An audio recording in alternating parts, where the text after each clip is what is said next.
Halloween franchise star Jamie Lee Curtis, a gun control pusher, Planned Parenthood spox, who backed Joe Biden in 2020, is expressing renewed support for her biological son coming out as transgender, calling herself a grateful student of all the new lessons in gender identity. "I'm a grateful student. It's learning new terminology and words," the Halloween Kills star said in a recent interview with People. Curtis revealed this past July that her biological son, with whom she shares with husband Christopher Guest, now identifies as a woman named Ruby, saying she watched, in wonder and pride, as the transition unfolded.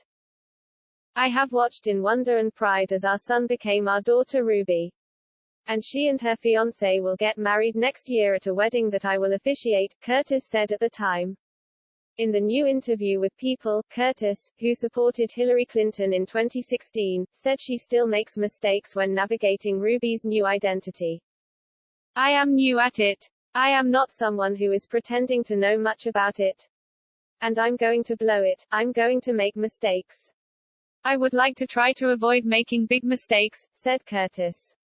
"You slow your speech down a little. You become a little more mindful about what you're saying. How you're saying it. You still mess up. I've messed up today twice." According to Ruby, coming out was scary.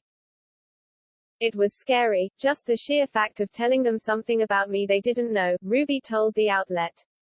"It was intimidating, but I wasn't worried. They had been so accepting of me my entire life." Curtis asserted that she always had a suspicion that Ruby would be transgender. "I knew that Ruby had used the word bi. But gender identity and sexual orientation, those are two separate things," said Curtis. "And I knew that Ruby played female avatars in video games," Curtis added. "But when you ask, did you have an inkling that Ruby was trans? I would say no. But when I replayed Ruby's life, I went, those. The Knives Out star told AARP magazine in July that she and her husband, screenwriter Christopher Guest, have watched in wonder and pride as our son became our daughter Ruby.